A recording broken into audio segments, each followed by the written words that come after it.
before I talk about Homelike, maybe another quick question. Who of you actually relocated in the last years, kind of like to a new country, to a new city, coming to Berlin maybe? Who of you did that?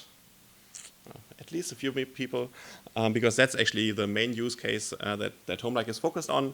So basically, we want to disrupt the corporate travel market. We are live now in 9 countries. Actually, half of them we added in the last 12 months, and we now served a bunch of people that stayed now more than 1.5 million nights in our apartments, and we have now roughly 120 employees. And of course, if you're a startup, you want to jump on the big trends in your industry. And in our case, the trends are basically the workforce is getting more and more international. There's more and more people being mobile. They have more access to mobility, whether it's airplane travel, rail travel, and just relocation in general is much more easier now. And also younger people are just want to be more flexible, want to make more life decisions more often in their life, don't stay with the same employer all the time, but basically want more flexibility. Sorry. To zoom in a little bit into the international workforce, let's jump into Germany. Basically, the number of people relocating to Germany with a job offer already in hand is growing over time. So you can see over the last years, the number of people relocating to Germany has actually doubled. And now every year, there's more than 70,000 people coming to Germany with a job offer already in hand. And what all of these people need is actually a place to stay. And many of you, especially the ones who live in Berlin, know it's super hard to find an apartment here. And it's even harder if you're actually not living in Berlin. So we believe that finding an apartment from far away is super tough because you want to have a personal space, you want to have a look at it beforehand, before you come to the city, and actually you want to make sure that you actually got the apartment and sign all of the rental agreements and everything beforehand before you come to the city. And in the end, you don't just care about the apartment itself, but you actually also do care about kind of like the surrounding, the neighborhood, want to maybe make sure, is there a school nearby where my children can go and so on. So there's a couple of things that you want to validate before you actually come to the new city. And all of these are things that we think need to be improved so that people can relocate to a new country, to a new city much more easily than it's currently possible. But on the other hand, we don't think that it's currently possible to do that online. So what we believe is it's much, much better to find a temporary apartment that's furnished so that you have kind of like a starting place to start in new cities, to start in a new country, live in the apartment for a couple of months, maybe 3, maybe 4. It's already furnished. You don't have to worry about anything. You can start your new job, start your new life in a new city, discover the city, and actually find out where you actually want to live, and then find the apartment locally when you're already there, and communicating with all of the offline landlords that are available here in Germany especially is much more easy when you can meet them in person. So what we think you definitely need, if you want to find your furnished apartment online, you need a completely online booking process. So what I mentioned before, from discovering the apartment, maybe having a 360-degree walkthrough through the apartment, and then actually booking the apartment, and not like on all the classified platforms where you basically have to ask them, hey, can I stay in the apartment? And they say, yeah, kind of interesting. Please now fill out these 20 pieces of paper and maybe go through a validation whether they have enough money, and so on. All of this, we believe, needs to be online. Secondly, you could also just book in a hotel room, right? But in the end, you probably don't want to live in a hotel room with your family, not for a couple of months at least. But also, it's crazy expensive to rent a hotel room. So typical hotel room goes around for 100 euros per night, let's say, and it's typically tiny. And if you don't want to spend thousands of euros in Berlin for a hotel room, which is way too small for your family, you actually want to have something that is similar in price to a normal apartment, but kind of like a nice starting point with a booking process that is similar to the online booking process. And in the end, it's still your apartment that you're moving into, and you want to have a place that really feels like home and not kind of like a hotel room that is super clean. You actually want to experience the apartment and want to check all of the images and want to get to know it before you actually come to the city. So we believe that is what we have to deliver. And to actually come to the main content of the talk, it's about moving our marketplace from manual to automated, basically, right? So in the beginning, when Homelike started, we were basically a concierge business. People called us, we figured out what they need, and then we gave them apartments. And over time, you need to grow this marketplace and become more and more automated. To show you quickly our marketplace, on the one side, of course, you have the demand, the travelers who are traveling. On the other side, you have professional, high-quality landlords that supply the apartments. So we don't own the apartments ourselves, but we believe basically we need to bring these two groups together. But if you think about travelers, most of them actually don't even know that our product exists, but all of them have employers. And all of them have companies basically that they will start working for, and we are actually working together with these companies to tell them, hey, if you want to get an easy start in the new city, why don't you book an apartment on Homelike? It's much, much easier. But you also have to understand that between the traveler and the companies, there's a big difference in what they're looking for. The traveler itself is looking really for their own apartment and really want to see, are all the amenities the right ones for me? Is the location right for me? Maybe they are fine with traveling a little bit further, but having the right apartment for them, whereas a company doesn't really care that much where the apartment is or which amenities are in there. They care more about the price, and they do care about all of the legal stuff. Is the rental agreement, does it have any conditions that I don't like? And that's kind of like more in the focus of the company. And we believe, although both of these are our customers, it's important to have kind of like figure out what's important for the companies and enable them, while at the same time enabling the individuals. And now if we are starting the startup, basically doing everything manually totally makes sense, right? So you're super flexible and quick. A customer comes in, has a question, needs something special from you, and probably all of you that have started a company already did that and basically provided a completely custom service to your users. And what's also cool about that is, because you're super flexible and work closely with the customer, you can actually understand all of the problems that they have, and then over time gain more and more knowledge about what do they really need, what is just kind of like a nice to have add-on, but is not really core to what they're looking for. And in the end, customers really see that you have a personal touch, and really you can over time grow a really personal relationship with these customers, especially on the B2B side, because what you also have to see, if it's an individual traveler that's relocating to a new city, probably they don't need that service every month or every second month. They only need it maybe like every couple of years if they find a new job in a new city, but that's not happening that often. So what's more relevant is that you cultivate the relationship with people that you deal a lot with, but at the same time also have a good relationship with the people that are actually living in the apartments and have a great time. So with all of these nice things, why would you automate anything? I think that's a big part, and I think what most people say in the beginning, automation is great because you can save cost. And I think many times if you read the newspaper, there's like factories being automated, robots coming in, people going out, and that's kind of like what most people by default associate with automation. But we are a startup, and if we basically just automate away all of our costs, we are not relevant enough in size, because basically who needs a startup basically doing a couple of transactions? It's much more important for us to scale than we actually need cost reduction, because if you don't have any bookings, you also don't have any cost, and it's amazing. So it's much more important actually to scale. So I guess scale is the answer. And if you think about scale, you start a new marketplace, and most of the marketplaces, kind of something that differentiates a marketplace versus an individual kind of like direct supplier is actually you have much more products that you can sell through your marketplace. And for Homelike, that's the same. So we started out with a few apartments, and now we offer over 50,000 apartments across the 9 countries that we work in. And I think that's really critical, and it's not possible to offer that many apartments on a completely offline basis, at least not with the number of employees that we have.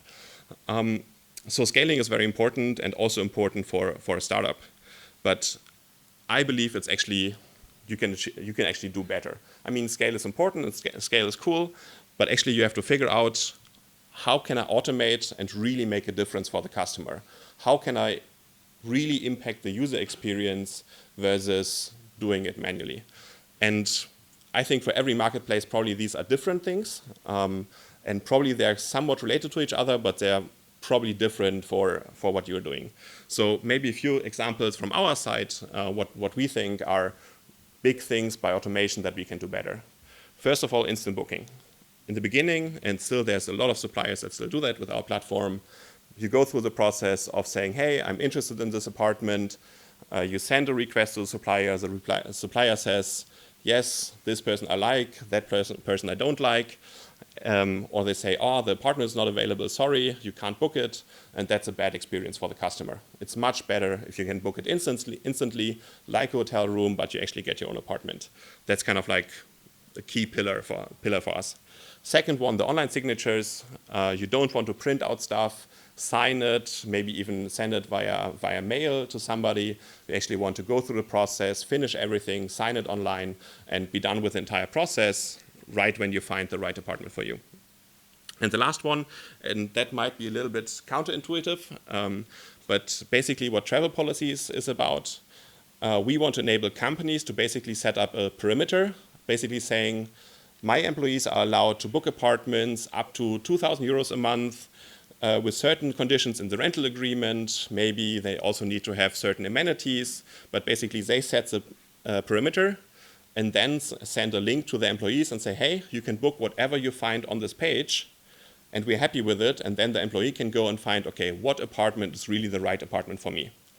Without travel policies, basically what happens is the travel department or HR department of the company either does a pre-selection and says, hey, you can choose between these 3 examples, but then you basically made the marketplace irrelevant because then it's only 3 examples and not the great choice that you might offer across the entire city of Berlin.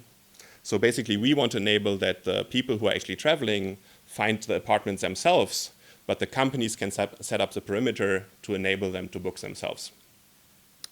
To jump a little bit more into detail about instant booking, so kind of like the most important thing for us, and why is instant booking hard? First of all, you actually need to make sure that the apartments are available. And many of our landlords, since they are professional landlords, offer the apartment on multiple platforms. So therefore, it might be that Booking.com or another competitor platform of ours actually already booked the apartment and it's not available anymore.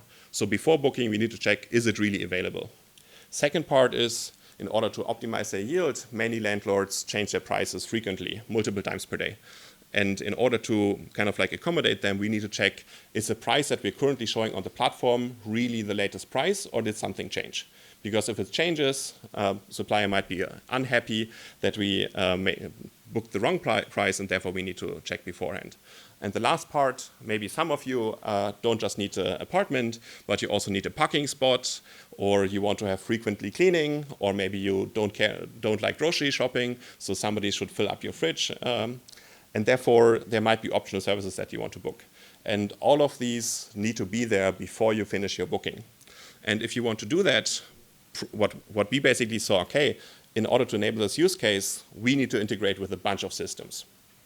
And if you look at this chart, there's basically channel managers, which are basically aggregators, and there's like individual property management system where some hotel owner or apartment owner basically enters all of the details about their apartment. But if you think you're a startup, you don't have limitless resources, you're not going to integrate with hundreds of these platforms and doing all of this, like what are the rooms, what are the sizes, what beds are in there, is every amenity really there? So you really need to have to figure out what is it that I need. And if we go back, what I needed was I need to figure out availability, I need to figure out prices, and I need to figure out the optional services. So actually when we integrate all of these platforms, we don't need to figure out all of the amenities in an integration sense. We just need to figure out how can we get the prices and how can we get the availabilities. Those are the 2 most important things. And it's really important that you focus on what is really needed and not do the full-scale integration. We did that in the beginning, unfortunately, and like a full-scale integration took us 6, 7, 8 weeks versus kind of like integration just on availabilities, bookings, and prices is basically just 3 days. And if you want to integrate 300 platforms, basically it takes us 900 days versus, I don't know how much time, I can't count that far.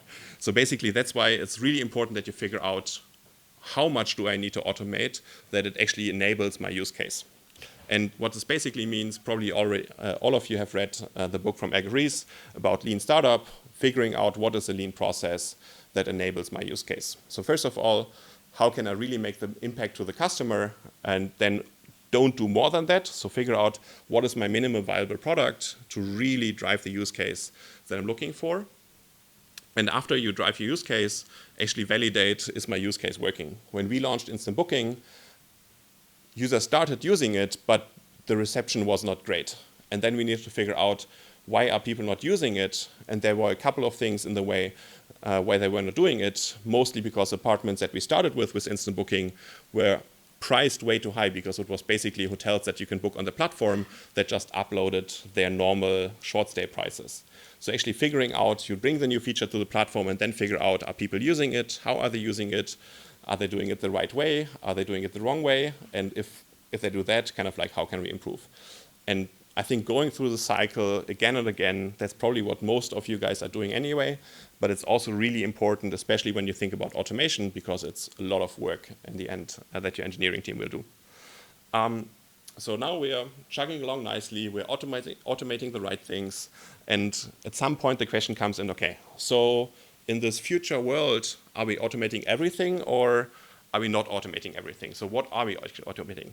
And again, for me, it's always the same process of answering that. So you basically ask, what can I automate to actually improve the customer experience? And maybe at some point we are so big, every customer is already booking with us, and then we can go into the cost reduction realm. But before that, we will always ask, can we make our customer experience better? And if you think about customer experience, I think the biggest point that you need to figure out, how can the booking process be as smooth as possible? And in the end, probably you want to have a great mobile experience, probably every apartment should be instant bookable, and there's a lot of things that you want to be able to kind of like figure out in your booking process, and it needs to be short, so there's no like endless stops along the way.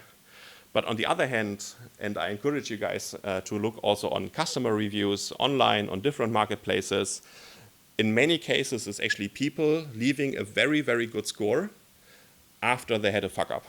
So basically, after there was any kind of problem on the platform and something didn't go through, but then a human customer service agent actually helped them and turned the experience around. There's a great story from Airbnb in the early days where somebody like doubly booked an apartment, and then some people basically were stranded without an apartment, and then actually the founders of Airbnb actually gave them a place to stay. And I think this kind of customer service, where you really figure out, how can I host my customers properly? How can I make sure that you can turn around a problem into an exciting experience and really make sure that this works? I think that's really critical. And you might also remember that a couple of years ago, a volcano on Iceland burst. And then basically a couple of people basically had booked apartments through Booking.com and other platforms, not apartments, sorry, hotel rooms. And they were really wondering, okay, but now do I get my money back or not? And the hotel said, no, you don't get your money back. And then Booking.com said, no. We actually have enough leverage to convince all of the hotels that if the booking was through Booking.com, people get their money back. And this was such a great experience for the customers, and really understood that Booking.com made a great difference for them, that they actually stayed loyal customers with them. And therefore, we believe if you really want to make sure that your customers are loyal, if there's a problem, you need to deal with it personally. And therefore, you need a really, really good customer care team that enables it, and understanding people that really understand, if you're in pain, what your problem is. And on the other hand, since we're also a B2B marketplace, it's not just about individual travelers, but it's also about companies. If there's some kind of problem, if the company needs somehow support to do their business and apply whatever their use case is on our platform, therefore, we want to also have a great account management team. And therefore, you need to make this decision, which are the use cases that make sense to automate, and which use cases are much, much better handled personally. And therefore, this is basically the choice that we made. If you can chug along the process and make it seamless, then we try to automate. If it's something where there's a problem and there's a customer problem, then we want to be there in person and really solve the issue. That's at least how we address that. So we are basically trying to build the #1 corporate housing marketplace across Europe and hopefully soon also for the world. And if you have any questions, you can either send me an email, visit our platform, or ask them now.